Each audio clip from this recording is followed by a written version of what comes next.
Hello students, Vande Mataram. Welcome to all of you in this session number 8 of chapter number 9 Biomolecules. Previous session के अंदर हम लोगों ने protein से related discussion किया था. सो नेक्स्ट पॉइंट है इम्पोर्टेंस ऑफ प्रोटीन. प्रोटीन का इम्पोर्टेंस लाइफ के अंदर क्या है. So point number 1, protein is a major structural component of the membranes of the various cell organelles. Cell के ऑर्गेनल्स के मेम्ब्रेन्स का स्ट्रक्चरल कंपोनेंट प्रोटीन होता है. इवन खुद सेल के मेम्ब्रेन का भी एक मोस्ट इंपॉर्टेंट कंपोनेंट अगर कोई हो तो वो प्रोटीन है. Number 2, protein is a chief constituent of the protoplasm. Cell wall के बाद, सेल मेम्ब्रेन के बाद जितना भी अंदर स्ट्रक्चर्स है उसको प्रोटोप्लाज्म के नाम से जाना जाता है. तो वो प्रोटोप्लाज्म का फॉर्मेशन करने के लिए भी प्रोटीन का मोस्ट इंपॉर्टेंट रोल होता है. Point number 3, as earlier I said that all enzymes are made up of protein. Now आपको पहले से ही पता है कि भाई enzymes are responsible for the maintenance or increase the proper rates of biochemical reactions of cell. तो cell के अंदर जितनी भी बायोकेमिकल रिएक्शंस होती है उनका मेंटेनेंस करना, जरूरत पड़ने पे बढ़ाना, तो वो रिस्पॉन्सिबिलिटी एंजाइम की है. Enzyme are nature wise protein.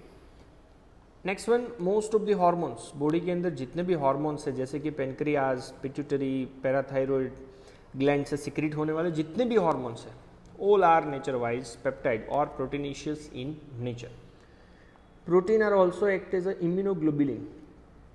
Blood के अंदर दिखने वाला एंटीबॉडी है बट नेचर वाइज क्या है वो? प्रोटीन.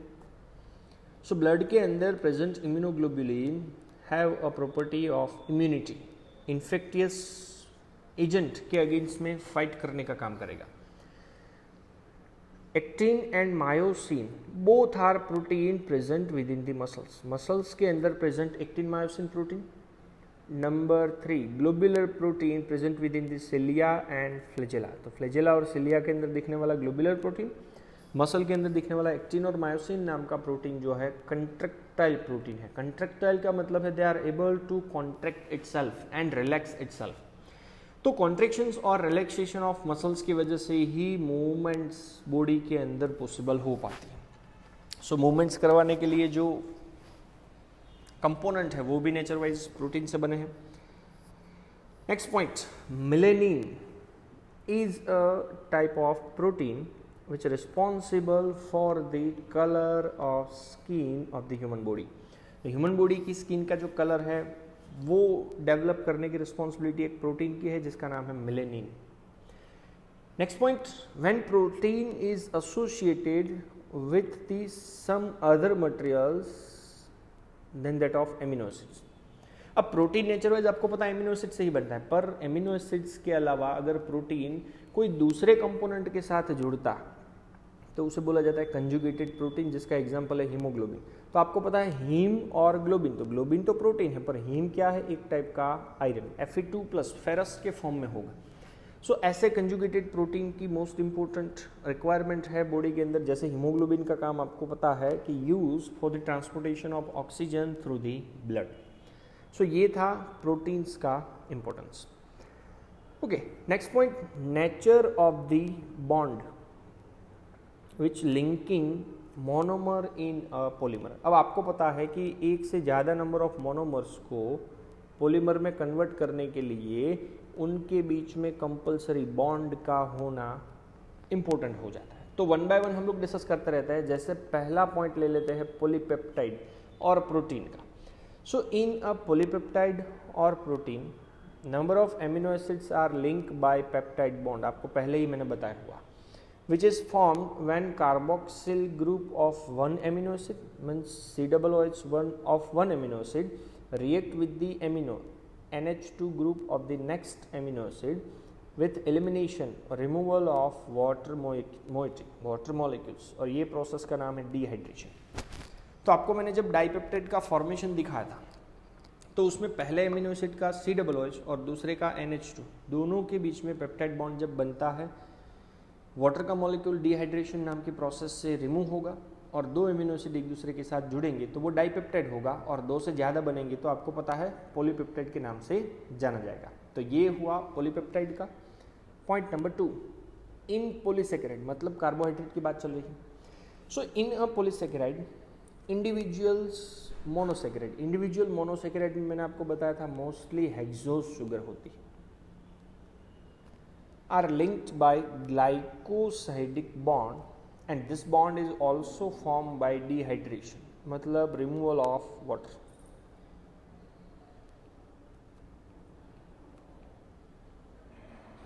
ओके, तो प्रोटीन का हो गया, कार्बोहाइड्रेट का हो गया।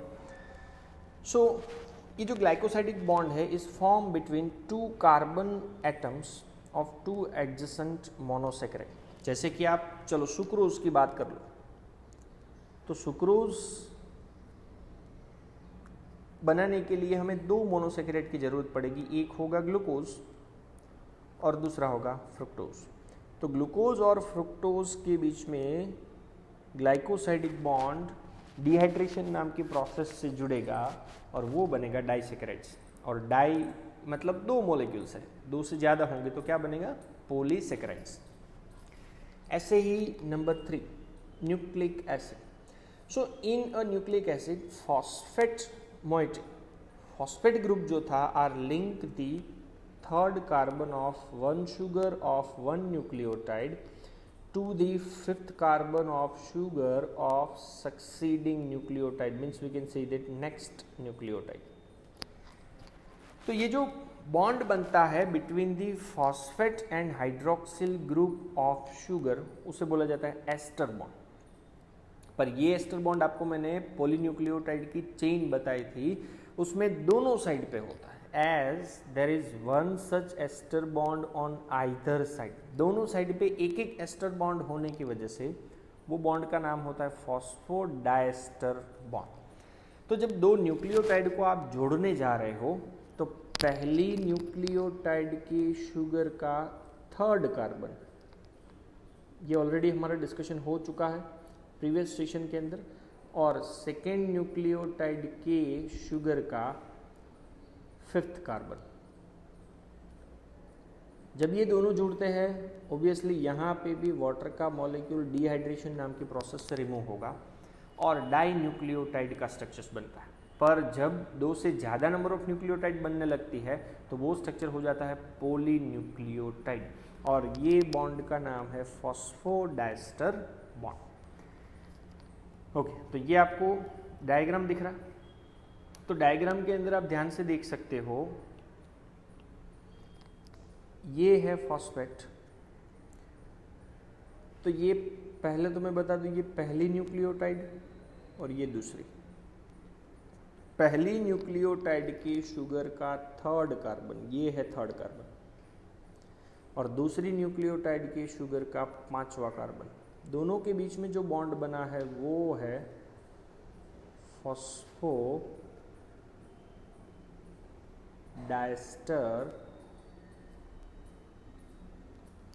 बॉन्ड। तो दो न्यूक्लियोटाइड के लिए नाम दिया था डाई न्यूक्लियोटाइड और दो से ज़्यादा के लिए नाम देना है पॉलीन्यूक्लियोटाइड। ना ये पॉलीन्यूक्लियोटाइड चेन आपको मैंने बताया था दो न्यूक्लिक एसिड की टाइप्स बनाने में काम में आता है। पहला था आरएनए रिबोन्यूक्लिक एसिड और दूसरा था डीएनए डीऑक्सीराइबोन्यूक्लिक एसिड। तो अब हमें डिटेल में स्ट्रक्चर डिस्कस करना है किसका, डीएनए का। So next one is the structure of DNA. Now nucleic acid exhibit a wide variety of secondary structures. Secondary structures मतलब आपको पता है कहीं ना कहीं वो ऐसे फोल्डिंग मैनर में होगा, क्योंकि प्रोटीन का भी ऐसा ही स्ट्रक्चर मैंने आपको एक्सप्लेन किया हुआ। So nucleic acid exhibit a wide variety of secondary structures, जैसे कि आपको एग्जांपल दिया हुआ है कि one of the secondary structure exhibited by DNA is the famous Watson-Crick model। 1953 में James Watson and Francis Crick इन दोनों ने मिलजुल के डीएनए का एक सेकेंडरी स्ट्रक्चर्स फाइंड आउट किया था, लोगों के सामने रखा था। तो ये स्क्रीन के ऊपर आप लोगों को दिख रहा है डबल स्ट्रैंडेड डीएनए का एक स्ट्रक्चर। अब आपको मैंने उसी दिन बताया था कि डीएनए के पास दो पॉलीन्यूक्लियोटाइड चेन होती, two polynucleotide chain use to make a double stranded DNA. उसका नाम डबल स्ट्रैंडेड इसी की वजह से है कि उसके पास पॉलीन्यूक्लियोटाइड की चेन कितनी होती है, 2। तो ये आपको जनरल मैंने एक डायग्राम दिखाया हुआ है। अब सेपरेटली वन बाय वन हम डिस्कस करते रहते हैं। सो ये जो वॉटसन क्रिक मॉडल है, this model says that DNA are exist as a double helix. Double helix क्यों? क्योंकि उसके पास 2 पॉलीन्यूक्लियोटाइड की चेन है और वो दोनों चेन एक दूसरे से हेलिकल फॉर्म में अरेंज होती है। सो 2 strands of polynucleotides are anti-parallel. Anti-parallel means both are run in opposite directions. कैसे opposite directions में दोनों एक दूसरे से मूव होती है, डायग्राम में आप लोग देख सकते हो। तो डायग्राम में पहला पार्ट अगर आप देखोगे तो चलो पहले इसकी बात कर लेते हैं। तो यहाँ पे आप लोगों को फ्री एंड कौन सा दिख रहा है, तो 5' ये न्यूक्लियोटाइड के शुगर का 5वां कार्बन फ्री है। और लास्ट में यहाँ पे देखोगे तो चौथी न्यूक्लियोटाइड के शुगर का 3रा कार्बन फ्री है। मतलब इसका डायरेक्शन हम दे सकते हैं 5 2 3। ये पहली न्यूक्लियोटाइड चेन की बात हुई। और दूसरी की बात करो तो यहाँ पे आपको दिख रहा है 3' एंड फ्री है और यहाँ पे कौन सा है, 5' एंड। सो इसके लिए हम लोग डायरेक्शन लिखे तो ये तो 3 से 5 है। तो आप देख सकते हो एक अगर 3 से 5 की ओर जा रही है तो दूसरा 5 से 3 की ओर जा रहा है। दोनों है पैरेलल बट दोनों की डायरेक्शन अलग अलग है। अगर मैं इसकी डायरेक्शन ऐसे दूँ तो इसकी डायरेक्शन होगी ऊपर की साइड। सो इसलिए बोला जाता है कि both strand are anti parallel, means we can say that run in opposite direction. Okay, ये दूसरा डायग्राम आप देख सकते हो कि भाई यहाँ पे चलो मैं नाम दे दूँ 5'। तो 5' जा कर के यहाँ पे क्या होगा, 3'। अब 3' के सामने यहाँ पे क्या आएगा, 5'। और 5' से लेकर के यहाँ पे हम लोग क्या मेंशन कर सकते हैं, 3'। तो अभी 2 स्ट्रैंड जो है वो एंटी पैरेलल मैनर में मूव करती है, means both run opposite from each other. Okay, second point, backbone is form by sugar phosphate sugar chain. अब डीएनए का जो स्ट्रक्चर्स है वो बनाने के लिए उसके बिल्डिंग ब्लॉक्स कौन होते हैं, बैकबोन्स कौन होते हैं, तो उनके बैकबोन्स का अरेंजमेंट होगा शुगर, उसके बाद फॉस्फेट, फिर अगेन शुगर। तो sugar phosphate sugar is the backbone. Diagram के अंदर देख लेते हैं। ओके, अब आप ध्यान से देखो, ये है sugar phosphate sugar phosphate sugar phosphate sugar phosphate. वैसे ही दूसरी चेन के अंदर देखो, sugar phosphate sugar phosphate sugar phosphate sugar phosphate. तो मेन डीएनए के स्ट्रक्चर्स के बैकबोन होता है शुगर, उसके बाद फॉस्फेट, उसके बाद अगेन शुगर।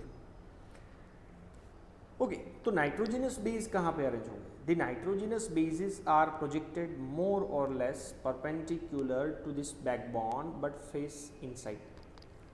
जितने भी नाइट्रोजनस बेस है वो सभी के सभी कहीं ना कहीं ये बैकबोन के परपेंडिकुलर में 90 डिग्री पे अरेंज्ड होंगे और वो सभी के सभी अंदर की साइड होंगे। तो अब आप वो देखो, तो ये आपको दिख रहा है अंदर की side adenine thymine guanine cytosine, again guanine cytosine adenine thymine. तो बैकबोन के राइट एंगल पे अंदर की साइड आपको दिखेंगे नाइट्रोजनस बेसिस। इवन आप इसके अंदर भी देख सकते हो कि ये जो स्ट्रैंड है वो शुगर फॉस्फेट बैकबोन का है और उसके अंदर दिखने वाले ये है बेस पेयर। तो एक एडेनिन है जिसके साथ थाइमिन है, दूसरा साइटोसिन और चौथा ग्वानिन। क्योंकि स्ट्रक्चर तो डीएनए का है इसलिए आपको समझ में आ जाना चाहिए कितने कंपोनेंट होंगे, ए, टी, जी और सी। ओके, नाउ बीच में ये नाइट्रोजनस बेस के बीच में हमें कंपलसरी कॉम्बिनेशन करना। सो ए एंड जी मतलब ये दोनों purine.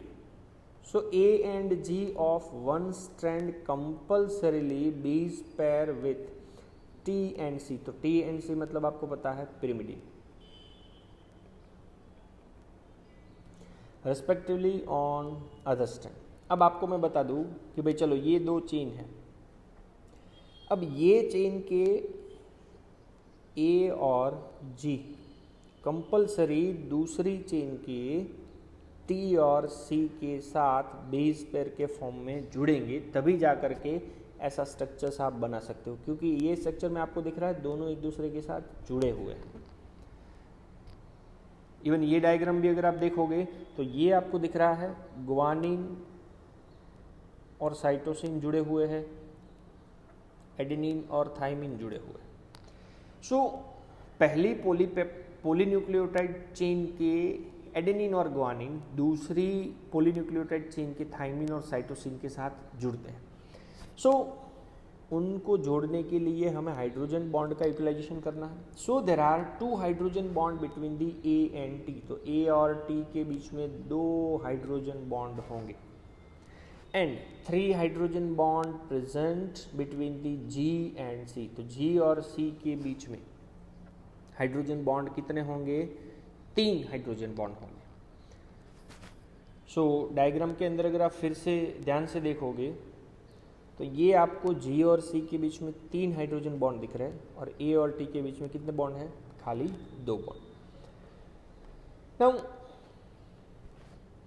Each strands appears like अ हेलिकल स्टेयरकेस। हेलिकल मतलब घूमती हुई सीढ़ी की तरह आप लोगों को दोनों स्ट्रैंड लगेंगी and each step of accent, upward movement of step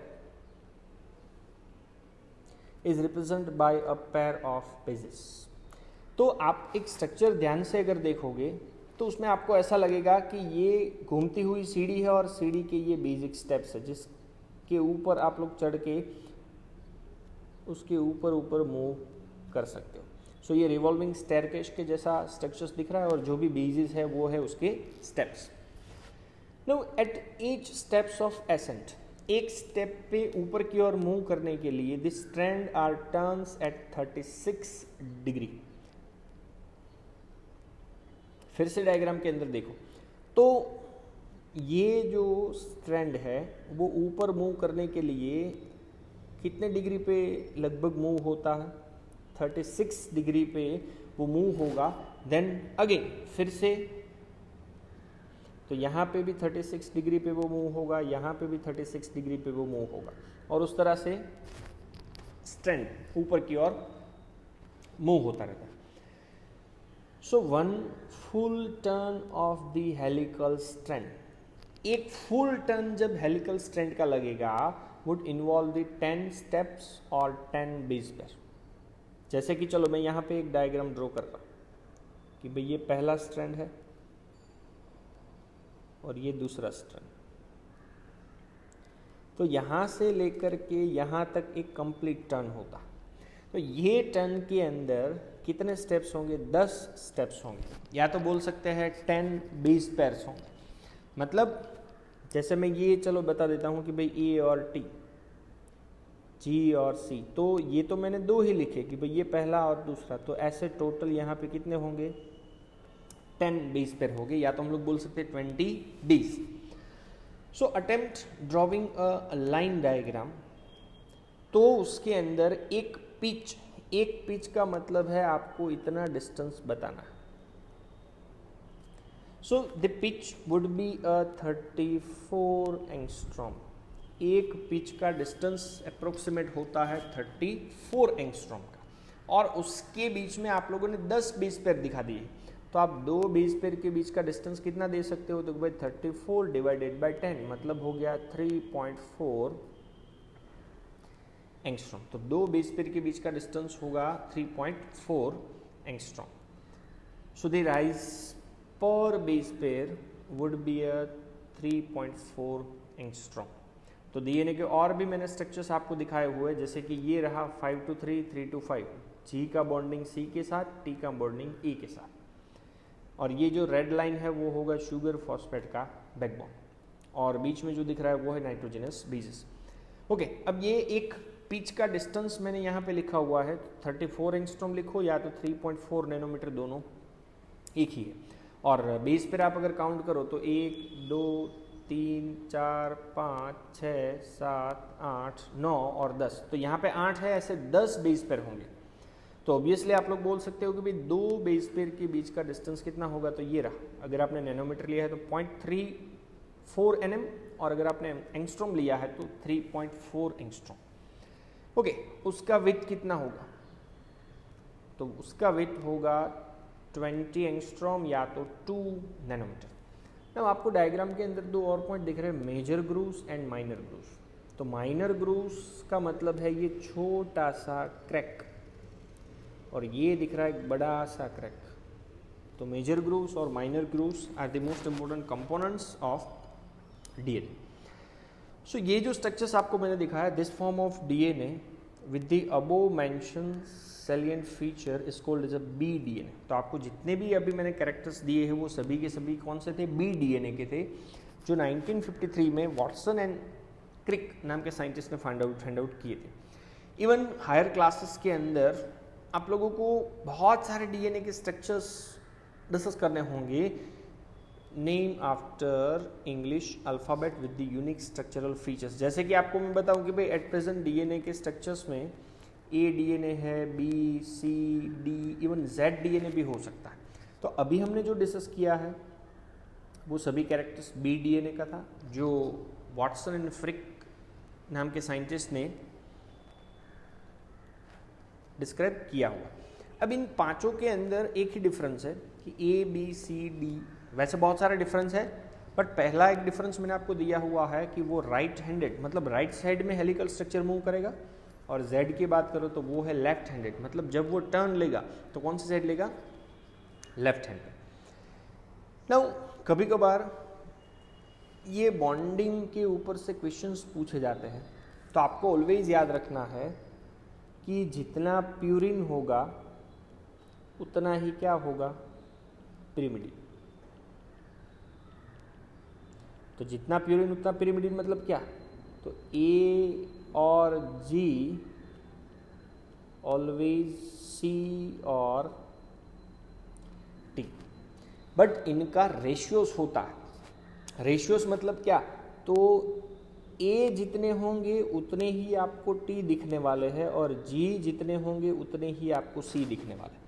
तो जैसे मैं आपको एक क्वेश्चन यहाँ पे सॉल्व करवाऊँ कि भाई किसी के अंदर एडेनिन का परसेंटेज 40 है, चलो ये एडेनिन है, तो मैं आपको क्वेश्चन पूछूंगा कि भाई सी कितने होंगे, तो आपको क्या फॉर्मूला लगाना है कि भाई 40 अगर एडेनिन है तो थाइमिन भी कितने होंगे, 40 होंगे।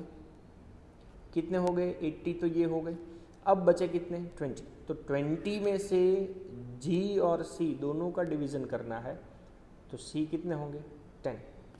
तो ऐसे नंबर ऑफ क्वेश्चंस बहुत बार पूछे जाते हैं। So this all are related with the importance of protein, कौन कौन से बॉन्ड यूज होते हैं, एंड न्यूक्लिक एसिड के अंदर डीएनए का structures. Thank you very much, जय हिंद।